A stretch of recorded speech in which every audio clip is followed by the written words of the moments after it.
talks about fasting. And what I found on social media was all of these videos about people having trouble sleeping when they're trying to fast. And I thought a lot about this, and I spoke with Dr. Whiting about it, and it's truly a fascinating subject now, all of a sudden, even more so because of what I found. And there's all these people claiming that when they fast, they all of a sudden either can't sleep or they can't sleep enough and continue to get woken up. Now, personally, I've fasted. Personally, you've used fasting. I still use it. Yeah, and you've helped people. I still use fasting. And I've never, as a matter of fact, I have slept. I already was an amazing sleeper as it is.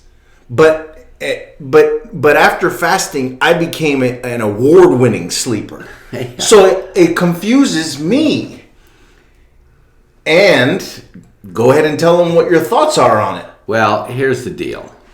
For a little bit of background, the human being, the human body, has been fasting for thousands and thousands of years. Yeah.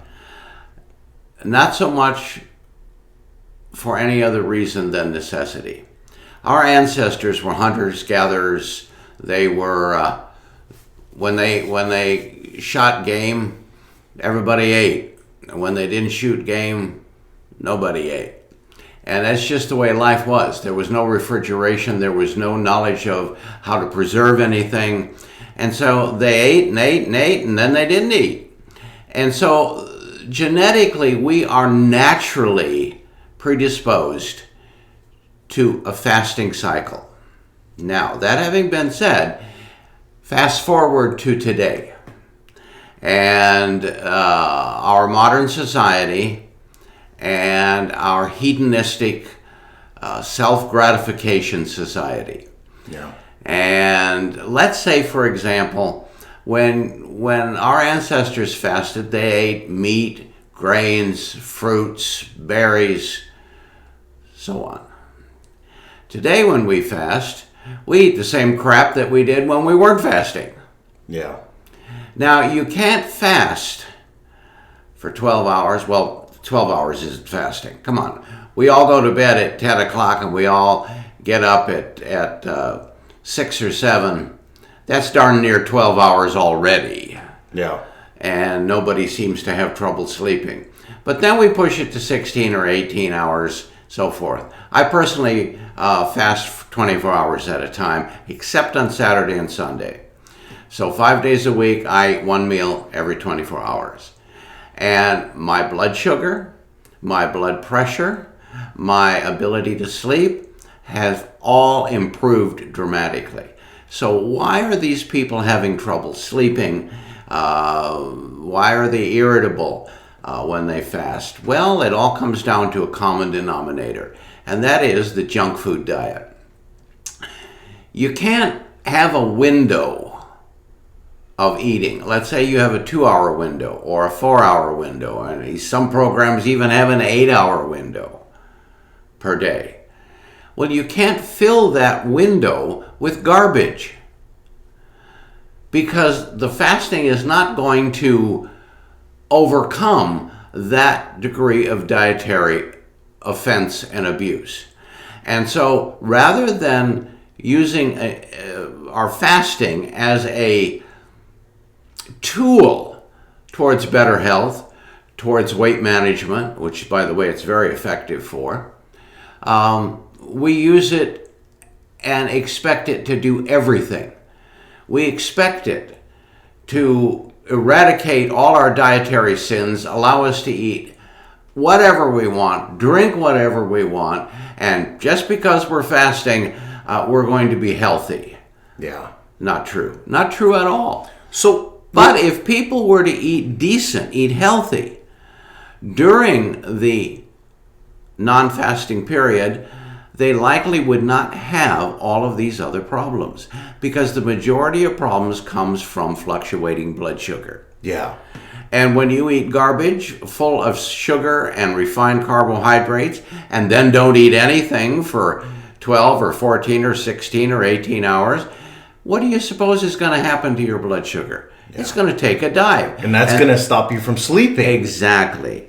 One of the quickest ways to wake up in the middle of the night is when your blood sugar falls. Yeah, when you're hungry. Yeah.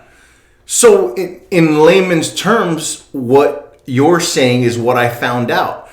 People are eating like crap and then going, oh, I now want to just fast for 10 hours the next day. Yeah, and that'll solve all my problems. Yeah, but the thing is what you taught me 10 years ago, now even 11, 12 years ago, you have to be able to figure out if you're carbohydrate intolerant or calorie sensitive. And then get into get in some habits that are healthier. Yep. Get the balanced blood sugar, then fast. You can't just go from eating the way you want and you think you can, and then all of a sudden fasting. That's why all these videos are getting all the views, because they're going, oh, well, now I can't sleep. Well, you're starving. Yeah, exactly. Because you didn't balance your blood sugar. That's right. So the next question is fasting safe? Absolutely. It is one of the oldest and most health beneficial techniques that we have. And the human body was not meant to eat constantly. Yeah. Digestion takes 4 to 6 hours. And before you've digested the first meal, millions of people are already stuffing their face with more food. Yeah. And that's just not... So the digestive system never gets to actually rest. It's not healthy. It's a myth that eating constantly is beneficial. It's not. Yeah. So do you think it's so you're saying it is a viable tool for weight loss and overall health? Absolutely, as long as you don't abuse it when you're not fasting. And so the funny thing that I brought up about fasting is that I don't think a lot of people realize. Let's say even a person in California who has 3 jobs just to make all the bills. Or let's say a person just has a hectic life. You got the family, you got the kids, you don't have time. Let's say you're not eating dinner until 9 p.m. Then at 11, you go to bed. Then you wake up at 7 a.m. You had no trouble sleeping then, and that's how many hours? That's 8. See, there you go. So to me, sleeping is kind of like fasting in a way. I mean, well, yeah, because it's hard to eat when you're asleep. Yeah. So, it just depends on the whole package. You cannot expect that just because you are entertaining fasting, that it's going to solve, eradicate, and remove every other dietary sin that you practice. It's just not. And that goes back to the thing about carbohydrate intolerant people. If they want to start losing weight, they gotta do limiting the carbs for at least a couple months before getting into fasting. That's right. We use at our weight management program, we use intermittent fasting in the later stages, not early on. Yeah. Because we have to establish metabolic identity. We have to establish metabolic patterns and consumption before we go that far. Yeah. So there it is. You can't go from your trash diet right into the next day fasting, because you're going to be looking at those videos on different social media and going, hey, I can't sleep either. Yeah. Well, if my blood sugar was on a roller coaster, I don't think I'd be sleeping very deeply either. What an eye-opening subject that is.